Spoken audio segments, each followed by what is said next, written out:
Debout Congolais, unis par le sang, unis dans l'effort pour l'indépendance.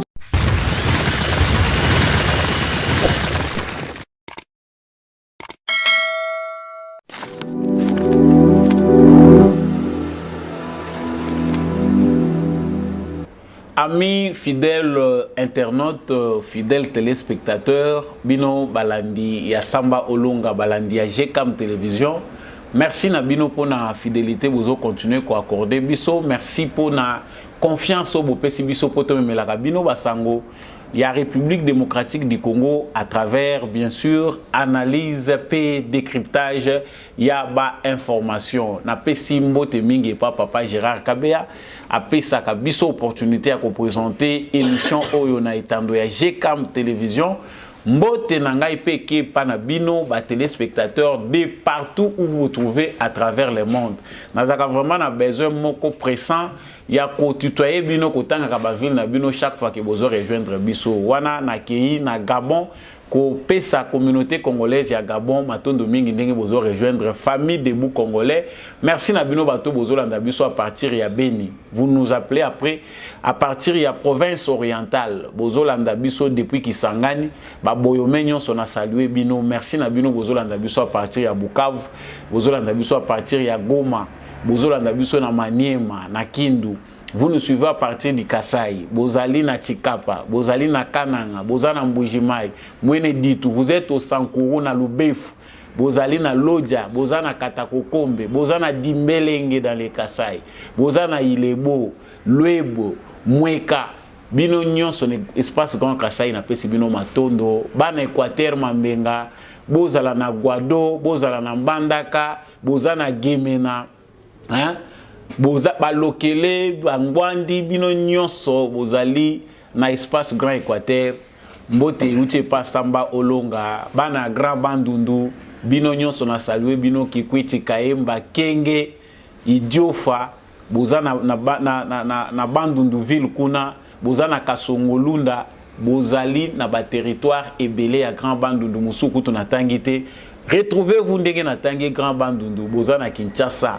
Hein? Bana ya Congo central, Bozawana, Boza Ebele, vous êtes dans toutes les provinces de la République démocratique du Congo, na Pesibino Matondo, na Bosanité, les grands Katanga, Boza, Nandenge Bapandi, Pandi Bino Wana, na Zongi Lelo vraiment, pour encourager Bino Kolobake, émission Oyo Debout Congolais, émission na Bino, na cadre toujours ya éveiller ba conscience ya ba Congolais à travers analyse, décryptage, tout ça, la information, Boko Bakokota, Nakatia lisanga otobengi Debout Congolais. La seule façon oyo bino bokoki kokoma membre na famille Debout Congolais za ko s'abonner na chaîne oyo ko cliquer cloche à notification ndengo moni yango batia en bas de l'écran pour être chaque fois que ba nouvelle na biso ekoyaka ozanga ka yango te. Mais loko la tradition esengaka na lobaka Samba Olonga nde mutu azalaka na micro na bino pona kopesa bino analyse. Boye baka yango que justice ya Nzambe moto aishapaka na contrôle nango azalaka te. Soki yo ozoko bimela biso ganki na mokili. Soki yo kanisi ke yonde tout puissant. Topo ozo sala mabe na nkuku ke tomonaka yo te yonde odusolaka bato na sa makolo. Yebe eza na lisu moko irataka komona mutu te ato oza fourmi ya komona yo. Eza lisu ya Nzambe. Justice na ye moto moko te aishapaka na contrôle nango. Na sala kapel que tout ça la malamu. Bino bateau vous avez constitué force du mal. Aussi longtemps que vous vivrez sur terre, sachez-le très bien que d'une manière ou d'une autre, vous finirez par payer les prix de vos actes. Justice Yanzambe, moto mon côté aishapaka na contrôle nango na kembango na basango. Ba propos à Jean-Pierre Bemba, ils allaient ça la tour à la une. Jean-Pierre Bemba a Boakeli, président de la République, ba fleur. Ba éloge et sikawa pia zalaki kuna na espace grand Équateur à lobby ya boye à monate a moni pendage courant et peli et sika oyo bango ba botama banda ba botama talaka ka Jean-Pierre Bemba za mukolo mais banda botama atikala ko mona courant te et sika wana a moni courant et koti yango azali ko pesa mokonza mboka merci à travers bana ya grand Équateur pe azali ko talisa ba relation na ye ndenge ni nesengeli makamusu supe et salema bokolanda vidéo à Jean-Pierre Bemba na kanti po solanda ki ngo metoko sa ilango décryptage tout au long il y a émission Oyo à travers décryptage na biso tokoyeba est-ce que Félix Tshisekedi et Sengeli a compté sur Jean-Pierre Bemba ba ligne za na kati ya ko bouger nini ekoleka na mikolo ezali koya par rapport ya politique to moni pe kuna kaka na province orientale Martin Fayulu akei abeti kuna bato balobi plein liya upe alandie asali plein cacophonie autour ya ba plein nini penda ezali kosalema ya solo hein? Nini ba congolais bakokozela lobby par rapport ya paysage politique makamuni ne kokomela biso lobby est-ce que Félix Tshisekedi azali na bitema ya ba congolais nyonso à travers toute la république ou doit-il encore compter sur balier moko puissant n'est-ce pas lokola ya Grand Équateur lokola Kisangani poa ya Fayulu ezali nini à travers ba marche oyo azali kotambola bisika nyonso azali kokenda zobeta ba plein nini ekoleka wana ezali rendez-vous tout au long ya émission à travers décryptage toko sala Zoé Kabila lobi stabilité d'un état commence par le respect de la constitution des textes légaux. Zoé Kabila mutalobi ngaite mutuna lobi toko sala lango pe analyse constitution respect ya constitution ya ngonde mutu esala kake stabilité ya état ezala. A-t-il raison ou bien azali na tort? Wana pe tokolobelango tout au long ya émission Oyo. Une dizaine de combattants ADF bazaki capturé bongo na armée na biso FARDC na ba collaborateurs na bango. C'est jeudi 14 juillet ba présenter bango devant presse locale, ba présenter bango ba ADF wana. Ba koyaki bongo na filet ya bayi FARDC na biso. Au Chati Sarah Hélène azali na 18 ans de nationalité congolaise yé azalaki capturé le 4 juin 2022 par ba FARDC lors ya offensive wana contre ba position ya ba ADF na Beni azali épouse ya moko ya ba gang ya ba ADF yango wana bazwaki ye bazali kopesa profil na ye po ete ya ba para lelo ndenge ni toko ko éduquer bana biso toko lobelango pe tout au long ya émission Oyo.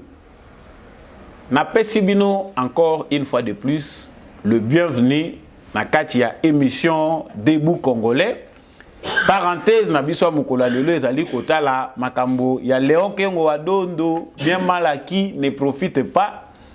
Léon Kengo wa Dondo nini ezali kokomela ye kuna na Bruxelles. Toyebi ke tata wana sa komi mukolo kombo na yepe bato batanga kalisuute mais to moniye que akangami azali séquestré bavandisi donc prison na azako saela ngona ndako na ye avandi na mwana na ye dossier ya Kengo wa Dondo ezali ndenge nini wana ezali parenthèse na biso tokosukisa à travers voyage mulai ya ba analyse tozo sala tout au long ya émission Oyo. Soko li ko soutenir émission Debout Congolais, c'est simple, en bas de votre écran il y a le numéro de Samba Olonga. Appelez, contactez-nous. Na forme nyonso yo lingi émission Oyo continue ko tombola bendele ya Congo sala yango. Encore une fois de plus, boza les bienvenus. Biso nyonso FARDC na motema sima ya mapinga na biso ya ekolo pour être kimia et régner na toute étendue ya République démocratique du Congo. Jean-Pierre Bemba Gombo pour na bato ba yebiye. Jean-Pierre Bemba Gombo azalaki bongo moko ya basalaki la muka lokola pe Félix Tshisekedi qui avait compris que objectif ya la muka ezali nango pona intérêt ya Congo te na ba congolais. Jean-Pierre Bemba fut parmi bato bazalaki ba opposant farouche ya Félix Tshisekedi. Il a même juré ponga awa natanga kananga nyonso mémoire ekufate toza ko lobela nyonso oese lekaki. Jean-Pierre Bemba lobaki même que soki Félix akoko tikata mokolo moko te Félix Tshisekedi a dirigé République démocratique du Congo. Ala pakindai ka lokwa maman F Bazaiba alobi que jamais ngana ko vanda mesa moko na mutu un tricheur, quelqu'un qui n'a pas gagné les élections. Lelo maman F Bazaiba na liboko ya Fati vice-premier ministre en charge de l'environnement. Toyebi bande qu'on a biso à titre de rappel, Jean-Pierre Bemba, bautaki bongo na lisanga ya Lamuka. Tangu Lamuka a échoué, Martin Fayoulou, qui était le candidat fabriqué dans un complot. Parce que, admettons que Jean-Pierre Bemba kokota na épée, na kati ya union sacrée. Ils allaient qui bongo mea culpa pour reconnaître que basala ki pembeba. Et que nzela oyo bango balanda ki ya Lamuka, ils allaient ki nzela moko ya salut à peuple congolais. Lamuka était un vaste complot qui visait aussi à balkaniser, à diviser davantage les Congolais.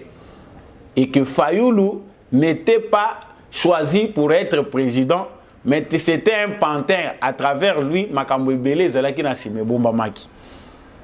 Parmi bateaux ba façonné Fayoulou, en 2018, Martin Fayoulou Azalaki connu dans l'espace national, et décidé comme parti politique, et banakité. Mais c'est grâce,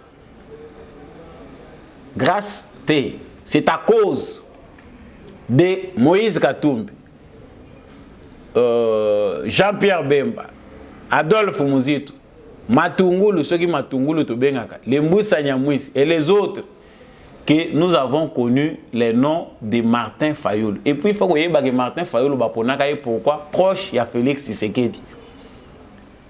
Et qu'avec lui, on pouvait facilement détruire et affaiblir davantage Félix Tshisekedi. Le rôle de qui est kaza pembe ni mingi ya Tshisekedi.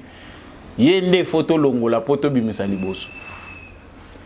Mais tant que la surprise était que Félix Tshisekedi élu président de la République. Yozoro yebi que Félix Tshisekedi n'a pas été élu. Bon, vous avez raison. Sur base de la preuve, ndenge Martin Fayoulou a lobaki kaza élu, mais la preuve est mon anati. Après la républication, le résultat, il n'a pas été facile pour nous supporter les propos de Jean-Pierre Bemba, les propos de Moïse Katumbi, les propos de Muzito sur Félix Tshisekedi. Il y a Muzito qui passe, si vous êtes vrai Congolais, ou qu'on dit que combat Muzito attend n'importe comment. À l'objet, pour embraser le pays, nous allons créer l'insécurité, selon les propos. Total à ce qui Félix Tshisekedi a dirigé. D'ailleurs, Total dans 6 mois, à ce qui a dans 6 mois. C'est que pour eux, Félix Tshisekedi était un novice qui ne saura pas diriger le Congo. Avantage paix à Félix Tshisekedi, dans leur calcul, c'est que Amisala na yezoba, moyen oyeba oyazo penser ezate. Ce yo yé ata ozana yo muke pa na ye, il s'est fait votre élève pour vous écouter. Assumiliya kamingi. Bemba toyebi parcours na ye. Alobi ndenge ba bef bazali ba balobaki ndenge ba Muzito balobaki. Jean-Pierre Bemba a finir par kouzonga au nom ya paix ndenge Félix Tshisekedi alukaki yango. Muto bino bo soutenaki te. Muto bo jiraki akufa. Muto bo lobaki ko diriger mboka te afungoleli bino ba porte. Les exilés politiques et les autres sont retournés en paix au pays. Bazongi pe bayambi bango baye ko vanda. Après plusieurs contacts, parce que photo lobaga, soki omoni na nucléaire te moyen pour kota na nzela malamu ezate, bakendaka na nzela oyebi. Jean-Pierre Bemba ndemi se fongwami. Après plusieurs contacts, na ba partenaire privilégié à Félix Tshisekedi, Jean-Pierre Bemba a commencé à changer le langage. Total à côté Jean-Pierre Bemba Lungweli. Jean-Pierre Bemba bandi ko kangamana ambassadeur américain. Babandi ko solana ya zo kende de temps en temps baza ko échanger. Batali sié ke biso ba américain. Soki toza ko traiter to traiter kana individu. Et que muto biso toza na besoin na ye pona plan o biso pe toza na ngo vis-à-vis ya Congo. Soki oza na besoin ko sala politique muto yo ko telemela yete parce que ko s'opposer na muto yo. Maïka mère ngo malgré nga na sepelaki na yete. Parce qu'un État souverain, il faut que mais il a dit des vérités. C'est sur base de ces vérités-là, Bemba tango amoni clair, amoni côté oyo makambo izo ko kendele. à comprendre ndenge nini makambo Félix c'est que des autres qui na lobby non. Ah on a déjà na moni clair boy, il faut na lukaka li dusu na nganga pe na kokotela na vendre. A bandi ko multiplier ba contact. Lelo François Beyawa aza na prison. Na ba kutu prison. Oui voilà en prison. Bien que ba avocat na yepe ba kimi procès to kozongela makambo François Beya na prochain numéro. Abandi ko toke na ba porte à koti azui porte ya kokutana na Tshisekedi te mwana mai eza politique to yebi to lobaki tala parce qu'entre eux ils doivent se dire des vérités. Bemba nde sika oyo azui ouverture parce que lelo ko kende pembe na Tshisekedi eza facilité kozwa pe sika pe ba mona yo eza facilité. Tant que Félix Tshisekedi azoya koloba na lancer appel na ba force vive union sur la nation tolito boma coalition FCC cash ndenga lobaki ke sili pona yango bino nyonso to sangana pona kosala oto bengi union sacrée pour la nation. Bemba yaka bayaka na katumbi. Mais lokola makile gangaka oya ye eza nango makila ya ba tsoki banani ba juif na ba bo ba nationalité pe soki sangani ebele moyen ozala fidèle ata na nationalité moko ezate. Même les juifs peuvent craindre d'avoir Moïse Katumbi à leur côté parce que ba sentiment ne ba koye bango clairement ta appartenance ne finalement ils wapi. Lelo na tena nous parenthèse makambo Katumbi naza mingi na makambo Bemba. Et c'est de là que la vérité est Bemba s'attacher na Félix Tshisekedi. C'est Félix Tshisekedi qui sait comment la nation bénéficie avec Bokoti ya Bemba na kati ya union sacrée pour la nation. Tu es kaza plus silencieux, ba tu belé balobi mais muto a s'effacer bondengeni mais a s'effacer te. Bemba koti na union sacrée na période ya Félix Tshisekedi nde toza koyoka bakati mena dossier justice à Congo et kati ke ba bien. Oyo ba sabotaki na l'état congolais. Oyo ya époque ya Kabila ba avion na bango nyonso ezaki vanda wana basundule finir par kobeba l'état congolais faut apesa bango 20 millions. Peut-être batumusu ba yebite. Ça dit Bemba bandi déjà komona na éclair même si to ko kota na mitema ya batu te poso mutu azaka mabe azana yeka mabe. Après, tout le monde dit que plus Mikoleza Kokende, plus paix, Aza Kopé sa position. Même si Azolo Bamingite, c'est parce qu'il connaît les vérités. Bateau Bazako Bundisa Félix Tshisekedi, ou bien Bateau Bazako se distraire dans les médias pour faire comprendre que Félix Tshisekedi est incompétent. Azo Jiré Mboka Malamu en 2023, Biso Mutokoya. Ils savent ce qu'ils font. Peut-être que Bamoussou Bazo Salangon a ignorance. Peut-être que les autres le font pour distraire, pour affaiblir l'opinion que Félix Tshisekedi en 2023, si élection il y aura, Biso Mutokozwa place. Si vous avez une guerre et sur terrain, sur terrain, Moutouna comme obligé, parce que le constitutionnellement parlant, le mandat prend fin après 5 ans. En 2023, tu vas avoir élection selon les délais prévus par la Constitution. Batunion se va comme qu'on a agité par rapport à l'élection. Parce que Bemba Bimi Pambata qui t'a kuna na gemena. C'est ça par rapport à l'uyalu oyo angwema oyo autour ya bateau bazo penser loko musuté bazo penser kaka ba élection. Fayulu asa banda campagne kala. Parce que bateau bazo lo ba démocratie yango état de droit eza wapi. Fayulu yo Kabila au pouvoir. Tant ya campagne na ne kokité. Bati kayo sali ba tour nengozo sal parce que campagne zo sale mawa. On ne comprend pas finalement ce que les politiciens congolais, ou tous les politiciens les congolais. Quand le pays attaqué, parce que tout le pays est attaqué après. M23 Matil sous après réconciliation katangaise. De l'autre côté, les autres réclament les élections. Notre fameux cardinal, pour lui, il pense que les élections sont la meilleure solution. Il faut que l'on ait des dirigeants incompétents. Tu éviter, azana ba dirigeant nini na kacha saki na ye. Ba dirigeant ya kashobwe, to ba dirigeant oyo ya koto yo soki ya Kabila bombi na réserve. Bemba a fini par banda kokota parce que les politiciens agités n'ont pas encore compris la vision de Tshisekedi. Comment Mboreza kotambola. Il y a des gens qui sont très pressés jusqu'à prédire la mort de l'UDPS.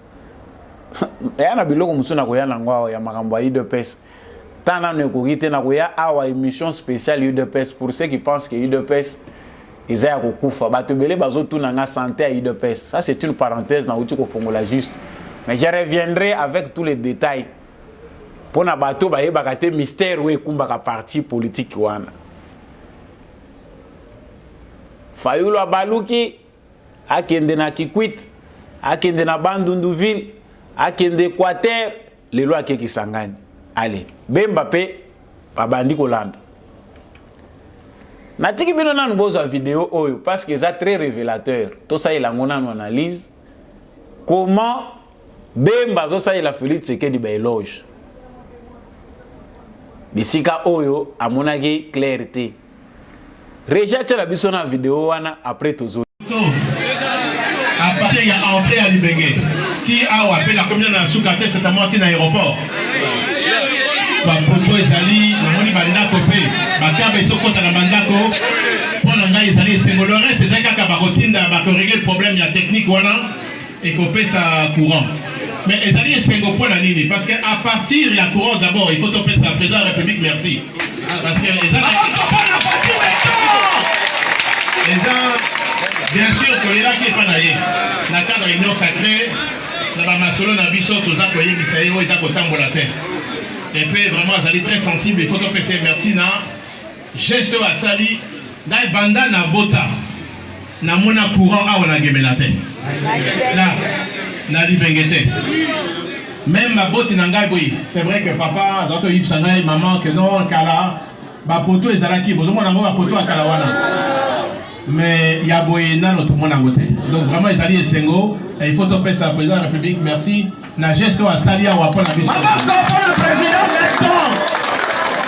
Na komi pe na zongo, tokuti pe zongo kuna courant pe ekoti. Oui, bandeko bazolela, nano pe ekoti na manda côté, mais c'est sûr que déjà courant est commis na zongo et commis na libenge, siko esengeli développement kokota moke na kadi na banda konyoso. Mais ali tozana elikia parce qu'à partir du courant développement et ko salama. Le quoi la chef territoire auto kolba awa, c'est que atelier on a un atelier à couture, on a un moulin, on a commodre foufou, masangu. Après ça, on a la mapa. On a un mayele, on dit comment on a la mapa, on a la mapa. On a un atelier pour la mécanique. On a une machine électrique pour la tour, on a une machine pour fabriquer des pièces. Nakanisi Bouti kolanda vidéo oyo bacheli bino. Koma Bemba aza kosala ba éloge. Ba éloge oyo certainement ils sont légendaires. Ce ne sont pas des petites paroles. Il est sincère. Parce que de l'autre côté, Fayoulou nous fait croire d'une gouvernance qui n'est pas bénéfique pour le peuple. Il y a un des leaders les plus puissants, Martin Fayoulou, dont on ne connaît ni le père ni la mère. Jusqu'aujourd'hui, il y a un doute. Il y a une nationalité à Martin Fayoulou. C'est difficile de battre le quoi Martin Fayoulou, sur identification, il y a population, il y a recensement général. Mais il s'est dit qu'il y a Zalipé qui a incarné vision à Félix, il y a Étienne Tshisekedi. Qui a Zalipé qui a incarné vision à Lumumba. Bolandi malamu Bemba. Bokoye bisabiso ke bato yo bavandi na coin oyo avandi pendant des années et des années. Vous savez combien de générations sont passées na coin wana bayoka kaka courir zalaka. Mais na mboka na bangona elekate opusani ata mwa 2 km omoni yango. Zéro. Zongo courir peli. bamoni pe esika Bemba zalaki courant epeli Bemba lobi mais ngana botama na mona papa maman bayebisa ke courant etikala komona ta par ba poto mais ya boye nanu to mona te quelle publicité siko yo boyebisa Tshisekedi azana bilan te parce que Tshisekedi ne fait pas pour na kaka ambition à propagande, il fait avec son cœur. Pour ça Tshisekedi alobi alanda lokolo Kabila na ba projet o emela biso ba mbongo awa eyibisa biso mbongo na biso ba congolais o ezaki nango poudre à nos yeux pour flatter l'opinion. Jean-Marie Kassamba nous a vendu du vent na ba projet awa batu musu ba longwa na ba intérieur ya Congo ba ya Kinshasa sur base ya propagande ya Jean-Marie Kassamba. Alors qu'il n'y avait rien à Kinshasa. Kabila aujourd'hui l'héritage est à Maboulou Kinshasa Mobimba. Mais kaka boulevard Lumumba oyo na 10 ans pe to yebite soki 10 ans seko ki o basali le boulevard Lumumba otali bande ti suka maboule zo botama na qualité à musala basala na ba chinois pour diminuer la qualité du travail, avoir beaucoup d'argent à détourner. Mais publicité o basali la yango. C'est comme si les Kinshasa komaki déjà parlé. Modernisation kaka ya boulevard du 30 juin et ça là écho on dirait Congo mobimbe comme ndenge wana. Mais awa tozo mona ke Congo penda ya sole comme grand chantier parce que eza na province moko te ko kolobake ezo bénéficier te ata na likambo moko fait de par Félix Tshisekedi depuis qu'il est au pouvoir. Bemba awa abandi pe campagne abandi pe kotale sapena ba imboka ke en tout cas tozana makambo ebele to yebisaka mkonza mboka aza pe na litoi o eza penda ouverte pona koyoka ka makambo biso pe toza ko yebisa ye moi soki moi kokoso ezali toyoki ke lui il est prudent dans ses propos le biso ki ba kokoso ezali to yebisaka yepe pour abongisa. Entre-temps, même ceux qui courent on a une quantité pour le développement na banda ko nyonso. Mais déjà to s'assurer que oui c'est salami nanu to monate ya boye nanu to monate. Siko yo Fayulu yo Katumbi yo Kabila yo mama wa Rou. Oya ko yebisa ba congolais que Tshisekedi a détruit le pays. Non, il a détruit vos intérêts. Tshisekedi est en train de détruire vos intérêts. Là, il faut être clair. Musalo Fayulu azo sala ndenga zo battre campagne wana ndenga zo tambola azo beta kake kotoyo azongi kotoyo biso zo kanisa que il le fait de son propre cœur de sa propre volonté. Non, il est obligé de justifier les moyens. Moi mike aza kozwa makambo ngana mando kanisa lukuta njo keza nango vrai nani Fayulu est payé. Fayulu ozana na banyongo ya fondation soki Mo Ibrahim na ba européen bongo ba pesa yo bino na Katumbi bozwa ba mbongo batu lelo acharnement boza nango ezaki bokotisa mondele nyongo alingaka perte te. Pourquoi? Parce que tout cet argent qui a été dépensé campagne à l'américaine au Katumbi a yebisaki biso tout cet argent là ekenda nango na mupepe bolia yango bozongisa te et qu'aujourd'hui pour mindele wana bazo mbongo na bango bazana besoin bino pe bo participer na gouvernance pour babanda ko tirer mbongo na bango d'une manière bu futité. Fayulu va encore s'endetter au kota suba nyongo mususu bandi ce pas Kabila mais ya Kabila ndia ko boma yote.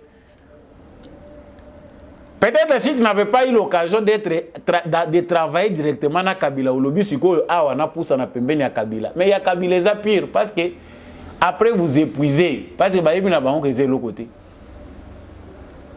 C'est les Congolais oyo baza lokola banzete ezalaka soki mupepe ya makasi eye et ningi sangwe lali boye ata hôtel misindengi ni hôtel matériel, il y a des gens comme ça. Bota la kaka bino moko constat si la nature ne nous enseigne peut nous enseigner. Mupepe violence soki eye ezana bajara banzeto e résistaka. Eza na banzeto eza mususu eza lokwa na forma matiti soki ese lali ata oye ko telemise ko telema lisuti mais eza na banzeto ato moni ningani boye tangu mpepane koleka umoni ezongi tout droit mususu pe ko bouger te ko mona makasaka yango moko muto bujaka mais nzete yango moni ezaka ka ya kopika. C'est ce que nous avons connu na makambo Martin Fayulu. Mu pepe moko ya makasi et yaki nde poetenge msaba congolais. Les gens solides batikala na position na bango. Bato ba memaka na mi pepe ya buzoba. Batenga mape. Est-ce que Tshisekedi a gagné ba élection à solo? Ah, yo moyo komi kozonga na yo parce que mu pepe tango eleki, ba meki ko simba yo bazongisi yo tout droit à hotel. Même mususu yeye ba ata onyokwa mina yo. Ye kote a côté le malusu ta tenga mindenge wana parce que ça nature à cerveau na ye na fingi batute. Fayulu ne fait que justifier l'argent qu'il reçoit parce que ce qu'on mbongo ya bato za obligé bazo foutela yo mbongo Fayulu travail mbongo ya ko tourner na ko sala ba campagne oza obligé au travailler bongo au justifier akate mbongo bo pesa kinga bo mona nga na kisangani te na beta ki plein pe na Congo ezalaka nango lisusu avantage te soko zo kansake tango ba mobiliser bo sali ba manœuvre nyonso ebimi plein non détrompez-vous kaka esika moko wana Fayulu azalaki esika moko wana liya upa ya beti plein mais biso ba musoto yebi liya ute ndenge wana na ba kotondisa bato mais tomoni liya abeti plein kaka esika wana o Fayulu a salaki yali ya ukutu eleki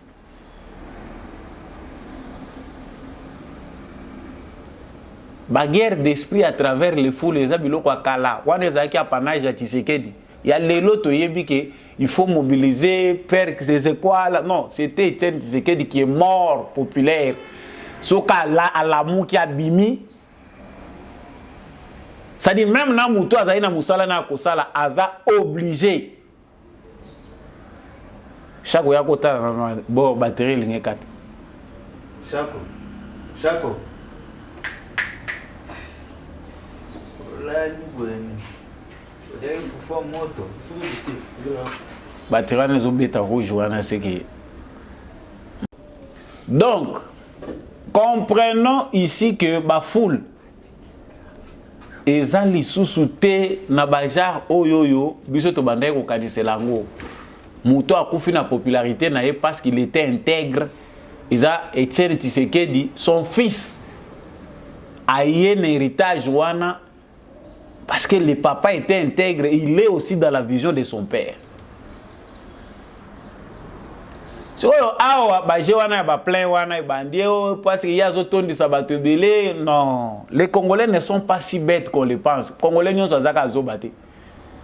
Makambo ezo salema na ba province nyonso misu ya bato ezo monango yo ato futi ba communicateur baleka na TV pona ko bandaka ko finga ko lobaki eloko ezo salema te mais ils finiront par s'épuiser parce que ces communicateurs là robots qui sont payés pour diaboliser déstabiliser ce que Tshisekedi fait lorsqu'ils n'aura pas l'argent ba okende wapi tangu mbongo ekozala te yo ndimike bakozala wana po bafinga ka Tshisekedi bafinga ka Tshisekedi baza ko diaboliser Tshisekedi parce que vous les payez quand il n'y aura pas l'argent ils ne le feront pas ceux qui auront l'audace de le faire ils pour ba remarquer bango que bazo sala opposition contre Tshisekedi.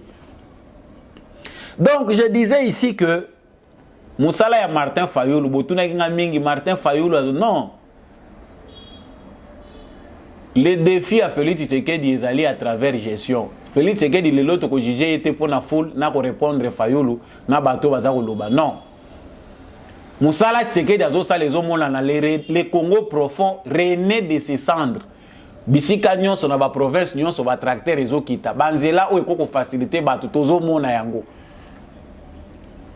C'est sûr que autre Tshisekedi alakaki ce qui le mandane ici quelqu'un peut quitter Boma alongwe Boma accueilli jusqu'à l'est de la République démocratique du Congo akoma via ba Maniema via ba Kasai koleka bandundwa wandenge bazokende ti ba kokoma et c'est faisable il a cette vision là et ça se voit ils na kati ko kende ko progresser bisika o bato bazole la courant on est en train d'étudier les possibilités et ça s'est fait bitumba ya moyibi ezali culture oyo kabila tikelaki bato lelo bazo censé ko pesa exemple qu'il tire na bino moyibi bino nde mutu botika congolais ndenge wana.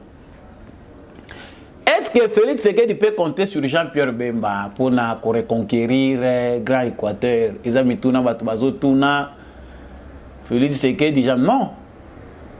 Jean-Pierre Bemba, il a le droit de faire ce qu'il a fait parce que, oh, déjà, Sali a tellement confiance à Batou vis-à-vis de Tshisekedi. À la musique, quand même, pas conscience parce que tout le monde ignorait l'influence n'a été. Mais Félix Tshisekedi, besoin d'aller beaucoup plus il y a Batou pour convaincre les Congolais. Tu sais que Batou Belé va penser qu'à mitou na bango régionalisme, tribalisme. Pour y andi maketi Tshisekedi a sali faut mon leader ya kwa na bango ya koloba yango. Mais faut les gens voient Batou baza ko mona weza na kati ko salima même si tout n'est pas fait, c'est un début. Mais on regarde volonté ya mutu oyo aza ko sala yango. On sent vraiment que te oyo penda ina idea ko sala. Awa nzele zalaki te tumoni ba tshenzela. Et non nzela na ambition propagandiste, non taza ko sala ngo pona visibilité te. Là où ça se fait avec l'amour, ça se voit. Jean-Pierre Bemba, azape na cadre ya survie na ye, il ne peut pas s'effacer politiquement. Azaka na kati ya ko luka parce ba congolais, ba politiciens congolais balingana bango retraite te. So za politicien na Congo, il a dit que mot retraite ou bien démission na kati dictionnaire na yo okutangote. Ça c'est les politiciens d'aujourd'hui na Congo. Jean-Pierre Bemba azana kati union sacrée, azana droit pe ya kofina bande kona ya la mukawana parce que maloba Jean-Pierre Bemba est fini au la muka salaki. Jean-Pierre Bemba est en train maintenant aussi de faire son travail au sein de l'union sacrée. Quand Fayoulou passe avec les mensonges, il n'y a pas les qui a la vérité. Toyebige, nous sommes dans salami nangote, mais oh, salami nanu salamate. Vous qui cherchez les miracles, au moins, quand même, on va dire que vous courant dans nos botama nangote.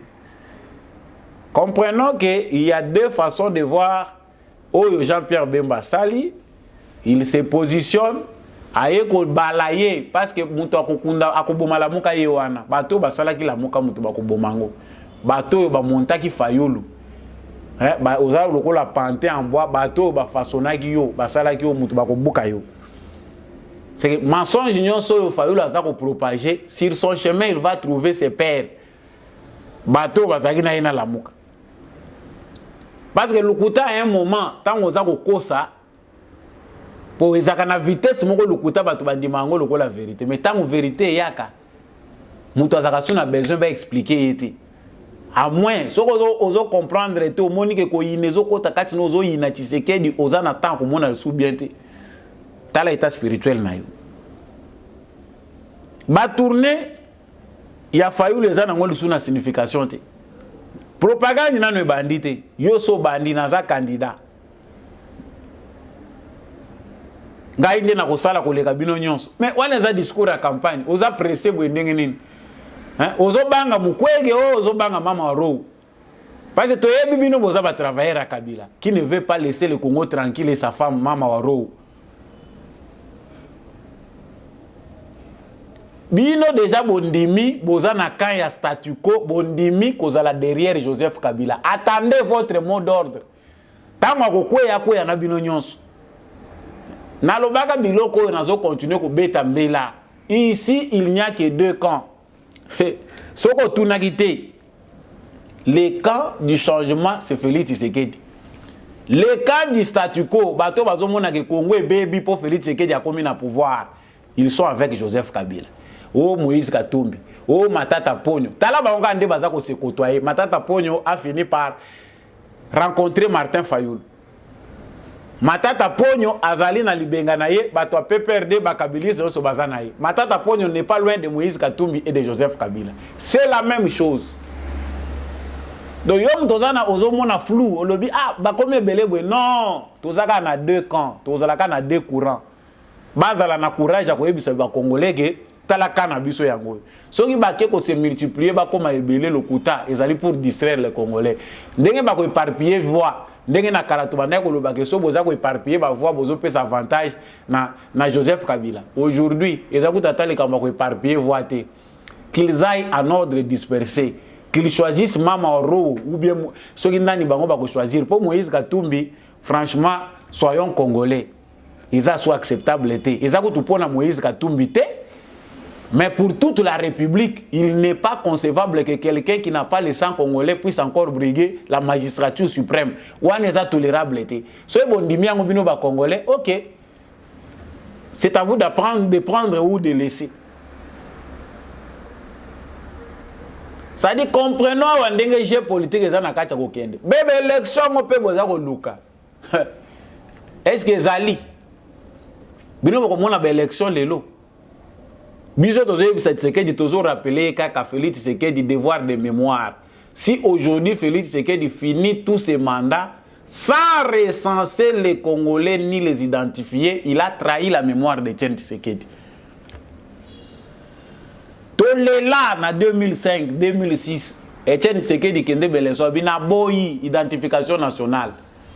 Recensement général de la population.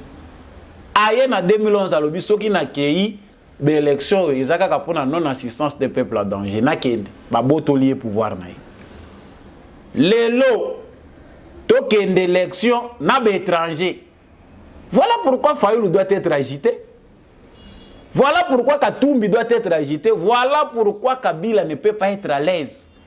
Soki biso na Congo to lobi ka likambu ya identité bato belé ba koma mal à l'aise. Tala bango malamu. Bato wana banani. Baze makamu to lobaga soki eza lokuta Fayulu ala kisabiso tata na ye na mama na ye. Moïse au moins asa loba courage. Tata na aza juif. Maman na ye congolaise, point d'interrogation. Zambienne. Pona o bato baza koloba. Si ko biso to kokende na élection parce que bino boza na volonté chaque fois to kenda ka ba élection po bino bokota na scène. Entre temps bino boza ko vimbisa mabumu, bozo justifier pe présence na bino na bandeko na bino ya Union européenne baza ko financer ka bino. To ko leba ko lomba balobo te biso tozo continuer ko lobango. Donc pour conclure point oya liboso na loba na bino moni ke lelo na zo loba mingi, il faut toye bango ke déjà politique eza ko se redessiner. Soko za jeune aux ambitieux pour na territoire na bino pour na province na bino o talaka batata wana ya kala wana ubakokaka kozwa retraite te ya politique etalio c'est kozana no congolais citoyen au Congo ezana ngo besoin les loter. Le Congo d'aujourd'hui a besoin d'une nouvelle classe politique. Yozo betela ka tolo empereur na bino ya coin wana kaka ye yo ko koma na place na yete. J'ai dit, mbela nanga yangwana nga na biti. Zoé Kabila, alobi, nazongeli souma lobanaye. La stabilité d'un État commence par le respect de la Constitution, des textes légaux et règlements. Zambé, ben intellectuel congolais bazakasu na mboko lbe bazakasu te.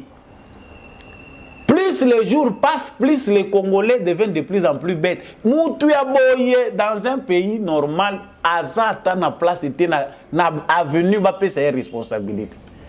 Mais pour comprendre que biso, nous avons été ridiculisés, nous Congolais, na règne ya Kabila, l'empire de la médiocrité. Mobutu a dirigé ce pays, il était dictateur. Mais au moins, on avait la chance d'avoir Bato Bazako dirigé na Mobutu wana. C'était quand même des gens formés. Mais Oyo Kabila yeli biso ezalaki kaka na taille ya ye mutu ndenge batayaki ye. Loko la communauté internationale alingaki ke Kabila mutu a ko diriger Congo après muze ndenge to bomie azala vorien pour ba bénéficier na nyonso. Il faut pe mutu wana pe tango ko ya pe atondisela biso basaki ya makambo. Quand on voit Zéro Kabila lingala maîtrise to yebi yango te. Français oyebi te. Bon, niveau intellectuel, on peut éviter ce qu'on exprimer malamu en anglais ou bien en swahili bora, mais nous dire que la stabilité d'un État commence par le respect de la Constitution, des textes légaux et règlements. Oui, c'est bien dit. Mais est-ce qu'il faut écouter na munoko na yo? Vous êtes un exemple ya koya koyebisa bato na règne ya na yo. Boza na vraiment en mesure de venir nous dire ça. Il n'y a que les Congolais qui sont vraiment à la hauteur pour supporter ce genre d'humiliation. Et ça, la Kabiso va moussou passer tant aux autres la totale histoire na ye. Le Congo a tout donné à Kabila et sa famille. Tout. Jusqu'à Kobomela biso bana na biso nyonso. Bazwa photo ya Kabila. Bala kisa biso ndenga yaki.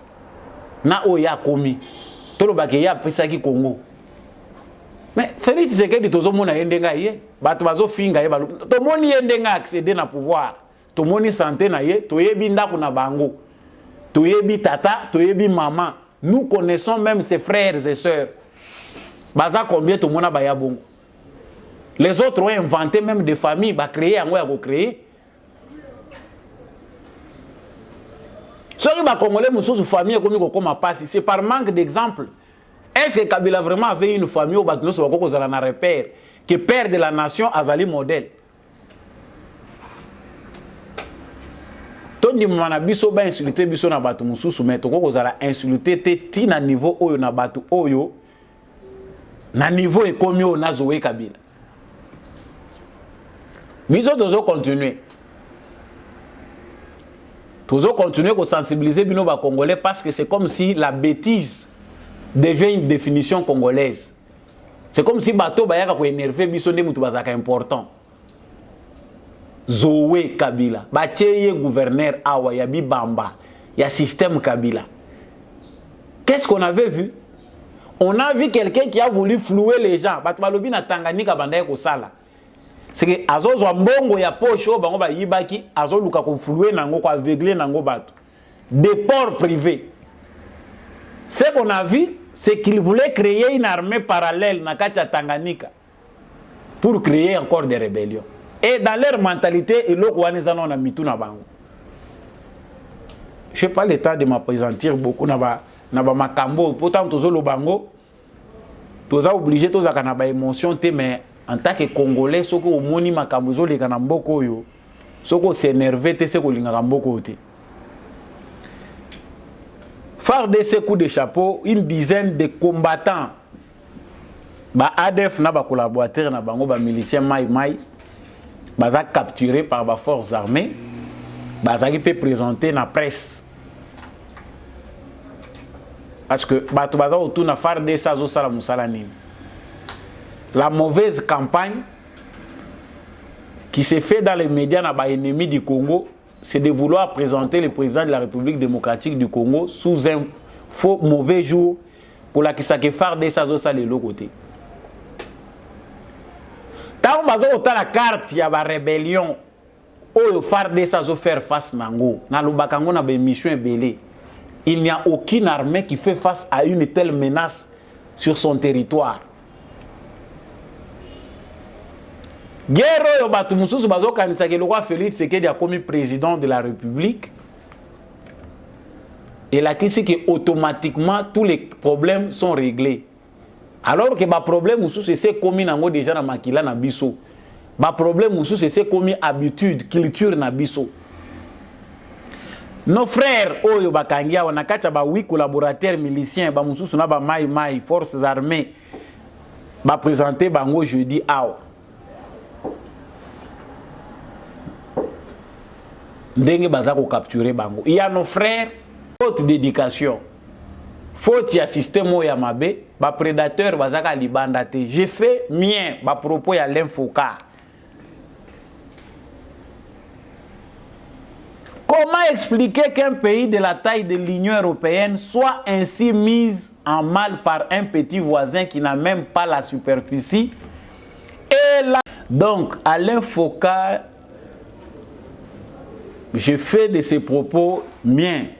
Alobi, comment expliquer qu'un pays de la taille de l'Union européenne soit ainsi mis en mal par un petit voisin qui n'a même pas la superficie et la population de la seule capitale congolaise? C'est qu'il y a un gros souci à l'interne. C'est là où le début des problèmes. Monibiso, tozola kisakaka Musapina Rwanda. Mais qui sont ceux-là, nos frères? Ces ADF-là politiques qui ne veulent pas que Congo ait résoudre le problème, il y a sécurité. Bazo tinda ba militaire na front. Voilà ce qui s'est passé avec Joseph Kabila. Ba ADF tozo kangaka awa, ils ont leurs parrains en politique. Il y a certains même parmi eux qui sont nos généraux, généraux mais ba militaires na biso ya FARDC qui se retrouvent dans les rangs des ADF. c'est que les soucis dont parle le Foka ici est à l'interne, c'est nous-mêmes aussi. Nous savons que la plupart des jeunes gens au Bakoti na ba rébellion, certains jeunes à l'est de la République démocratique du Congo, province orientale, nord Kivu, sud Kivu, à cause il y a des ordres au système et à prédation engendré dans l'est du Congo, et belé va finir comme la guerre locale la business. Ba moni pe guerre et comme la culture na bango a botami na guerre, tantôt papa azate, papa koufi, ils finissent par entrer dans ces mouvements là. Mais il y a aussi des politiques qui sont battu mususu azokota na armée, mais mutema na ye eza pona bolingo mboka te mutema na eza na armée te, ils sont là au service des SAZADF au tozo monao. Entre-temps, armée loyaliste musane eza ko traka bango. Oshati ndenge na yebisaki bino Oshati Sahara Hélène, 18 ans, azar de nationalité congolaise, capturée. Botala nanu elilingi ya mwana mwasi obozo mono. Cette fille de 18 ans, à peine mineure, a commis majeur, a commis mwasi ya ba rebelle. C'est que bato bakata ka mitu ba ADF wana ya ndimina za la mwasi na bango, ça fait 2 ans. Ba terroriste bazaka vulnérable ka so bazo batama. Soki déjà ba capturer bango, bazaka sous efficacité ti. Mais voyez cette fille ici, peut-être qu'elle a de l'avenir à co-bénéficier dans makambo ebele. Na position na ye, il y a plusieurs compatriotes qui sont infiltrés na kati ya population. Bazali ko jouer rôle moko na mwana mwasi oyo. Rôle na bango komika ya kozwa ka ba information ya armée ko kende ko transmettre na ba rebelle, ya ko kende ko tala makambo eza na cité ko kende ka kopesa ba information na ba ADF. Donc, nous devons comprendre ici que le vrai problème au biso tozanango na kati ya République démocratique du Congo ezali pe lié na biso moko ba congolais na manière de faire na biso. C'est-à-dire le Congo à l'interne a un problème aussi sérieux. Il y a ba mentalité na biso. Ces jeunes filles, ces jeunes hommes oyo bazali ko kota na kati ya ba mouvement lokola ya ba ADF na ko kata mitu. Ce ne sont pas seulement des étrangers, ce sont aussi nos frères au Bazak et de Kokota Kakuna. Certainement, Bandekona Biso Bozana Est, Bozana Nord Kivu, Sud Kivu. Il faut faire aussi des journées de mobilisation. Oh, Bino Bozako s'interpeller, veiller sur ma voisin, Bozako Tala Nabino Nabino. Parce que le problème ici ne peut pas être résolu seulement par l'armée congolaise. Appui au Bazako Sengawa, il faut appui à tout un peuple. Parce que Batouazo Kanchake, le roi Tozu, président Félix Tshisekedi, c'est-à-dire, Balamoko a besoin de la sécurité et ça, Balamoko comblé. Ça veut dire, si Tshisekedi est là, les FARDC sont là, et la Kisi que Biso Toza n'a rien à voir dedans. Tandis que Bino Boza peut impliquer, Boza impliqué na Kati, Batouazo Katamitu, Bazo ou tapé parmi Bino, vous devez veiller à cela. Les gens pensent que non, ceux qui vont armer FARDC bango partout, ne malamoko insécurité et sili malamoko sécurité côté. Non, l'état de siège au batebele va combattre les lots moni utilité nango. Parce que depuis que l'état de siège, makambo M23 oui yesima. Mais likambo ya ba ADF bazala qui traqué jusqu'à tel point que tu bandé ko mona suba vidéo na bango mitu ndenge bazo katate. Ba memeli biso dossier M23 pour ba la musali susu ADF côté avandaki ba apo ADF abandra lisusu kotonga ba base ya sika. Mais cette fois-ci ça ne se fera plus parce que ceux qui toza kota la malamu tozo mona ke plus mikoleza ko bakisama plus ba bataillon commando ya sikezo kota na est ya Congo na lobaki yango na lobiki bato bazo mona Tshisekedi gazo la pongi. Peut-être parce qu'on a sous-informé, au Vandi, on a recevoir ma bribe d'informations dans les réseaux sociaux, au Kanisi pour nayo qui ont commis informé au Bandakoté le président. Détrompez-vous. Stratégie déjà Ezali, le président de la République travaille sérieusement. Quant à nous Congolais de savoir ce que nous devons changer de nos habitudes, bah vilaines habitudes na biso photo longola yango. Likambu ya ADF moni ba coincé bango. On les a bombardés dans la dernière retranchement na bango. Tout moni que to bandé ko loba a plus des ADF que likambu ya M23. Lokola ba moni que les questions ya ADF FARDC a coincé bango makasi.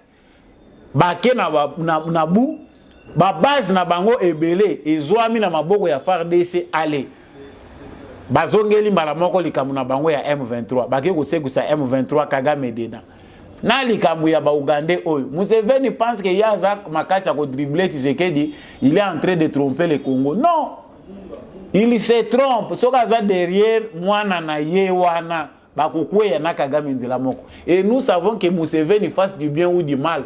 Soki Kagame akei Museveni pa kolanda ye. Si c'est dans cette logique-là, bazo sala po mazita na bango ya mabe ezomona na déjà dans tout ce qu'ils font. Comment imaginer que nous-mêmes Congolais nous pouvons vouloir une chose et en même temps vouloir son contraire? Questionnez-vous. Dans la mobilisation au Salami na Ukraine, même si c'est une guerre inventée, mais on voit l'essence du patriotisme. Injustice, c'est ça que mon Ukraine, mobilisation internationale, bah, milliards et bima, tout ça. Mais les Ukrainiens se sont mobilisés en masse. Biso à notre tour, ce n'est pas d'inventer des stratégies pour Biso Peto comme à ADF. Non. Mais nous avons l'armée qui recrute. Et puis, recrutement au Likambo, dans certaines régions, recrutement, il faut veiller sur les identités des gens qui s'enrôlent dans l'armée. Parce que tout ça, on a besoin de tout le côté sous petits bandits, sous le côté de l'armée, qui vont servir dans la défection. Armée qui est à Monique, qu'on a pas commis bêta, nous na ye, alongwe na teni na mundu qui a quelque rejoindre bango. N'engue tozo monao. L'armée n'est plus une question de Nyamulenge, plus question de les recruter là-bas. Parce que misala musoa ko sa les alliés. Si vous vous sentez plus congolais, bêta basket, bêta football, tout le monde a bino pekuna. C'est là où c'est ça dont nous avons besoin. Mais exactement que tout le monde a kaka parce que baton bazo ko yela biso. Parce que bino batu bozo mituna ba question awa. Nazo zonga mingi na image à moi na moi si wana. Mais allez-y comprendre. Que veulent les Congolais finalement? Biso ba Congolais comment to ko lingelo ko moko na contraire nango.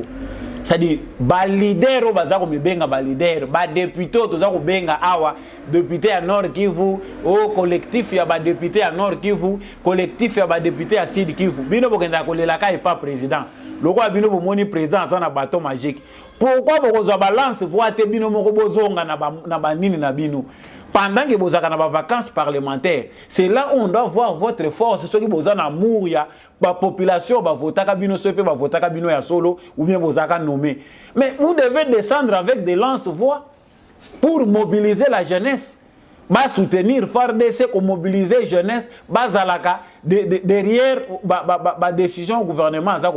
Mais pour comprendre que belé ya ba député pe o bazakuna na l'opinion sauté, baza ba ADF. Bazali ba M23.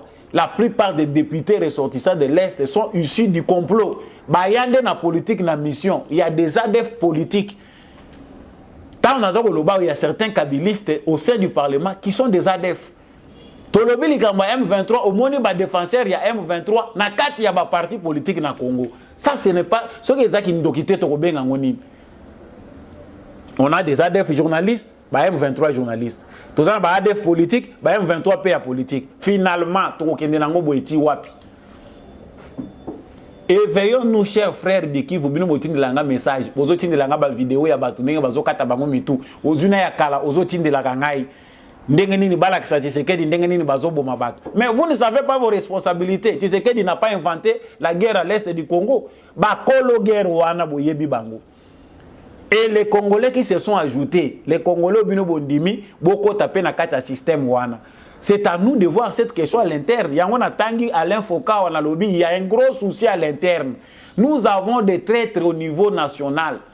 Bato bazo kansaki pona bango, via malamu pona bango et la kisi que il faut bango pe bakota na kata système. Nous avons des businessmen au bazo ko participer na guerre. Tous en ba députés bazo ko participer na guerre na ba politiciens.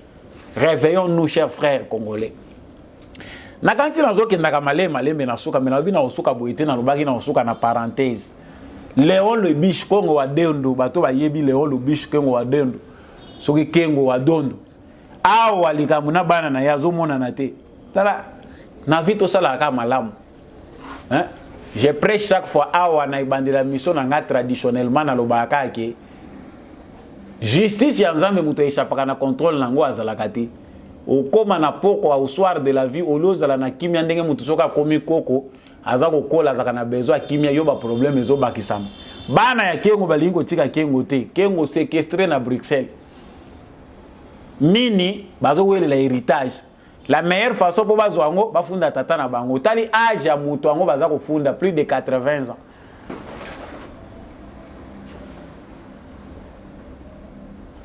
« 80 ans plus. Bozu mutu boke kofunda epo na nini bateka kaka lupango batikala kinango. Bakabola bambongo. Mais à quoi ça sert ba gloire au bino boluka ka botondi sa ba gloire. Monsieur Riguero bazoko yebisa bizwa Monsieur Riguero. Kengwa travailler wana mobutu asali ba calcula wa mbruye batwa wati akena mbongo esili ba yeko zongisa biso e awa président ya Sénat. Na ndenga komilaka président ya Sénat na mboko tumituna ka izaka ndenge nini. Les vrais Congolais s'interrogent toujours. Parce que nalobaka nazalaka raciste te, nazali peut-être na discrimination te ta nalobaka likambo wana. J'ai des frères au bazali ba 50%. Les autres ba mususu kutu ta nalobaka a baza ko soutenir ngai. Aza 50-50. Ndambu Congolais, ndambu kuna libanda, mais bazo soutenir ngai balobi frère oza na raison. Ceux qui ba écarter biso ba oyo poto za la paix na kokoma ba président te za solo ba réalité à Congo ezo sala keza la bongo. Léon le bichu kengo wa dondo pourquoi ya vie ezokole na makambu nde omona ka mutu ko riska kufa akufite parce que tant ekoki me makambu bolukaki. Les enfants veulent tuer leur père avant pour bazwa héritage. Biloko ezo salema mingi na Congo batu bana bakomo boma ba parents na bango abomie avant l'âge pona nini bateka biloko to moni azokumela trop. Tekela biso biloko biso tozwa na biso. Il est encore en vie. Na Congo eza trop. Léon le bichi yango ekangi awa. Balobi ba sekakate soki mutu aza na problème, nga na pesi kaka information. Ba diaspora belé bazolela ba Congolais bozo décourager bango. Parce que mboko yo ba encourager ka nde buzoba. Ba combataka malamu. Eza mboko batu baza vraiment na souci à développement. Si c'est que diabongisa mboka mais na kati na bino vous n'avez rien. O eza ko lakisa vraiment ki bozana bolingwa mboka bolingi mboka échanger. Batu bazo utaka poto ba yena ba moyena bango bazo linga ba meka pe ata muke na entrepreneuriat wana ba telemisa pe mboka na manière na bango. Mutu aye awa ye bien bozongisi na mbasu. Aye bien akomi awa bobomiye. Moi ça tikali kuna na bana kindoki ya modelo bozo kindaka boeti bozo kindaka ti wapi. Jusqu'à décourager certains bazako ya bo banda ko décourager bango.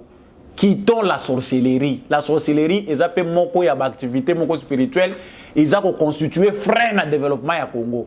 Mboka oyo batu batelemelaka mutu azo salemela malamu eza mboko etondi bandoki.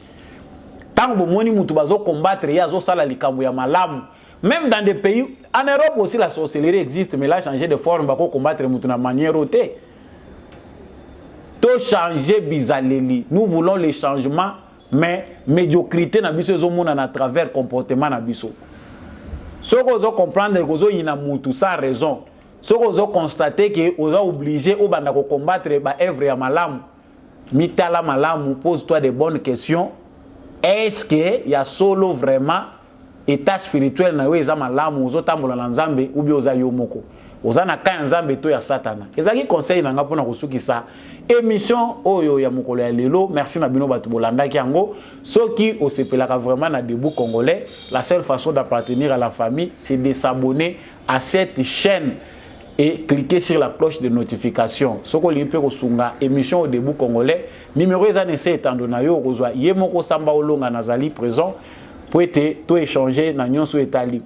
Merci Nandeko Chako Azaki na sima caméra pour être émission oyo ekoma na bitando na bino. Merci pe na bino bato bozo continuer ko aider biso pe ko sunga biso ya malamu eza été soki po sepeli na analyse na ngate. Nous restons congolais. C'est dans l'unité et dans l'amour que nous allons construire notre pays. Je vous dis au revoir tout mon ami na prochaine émission.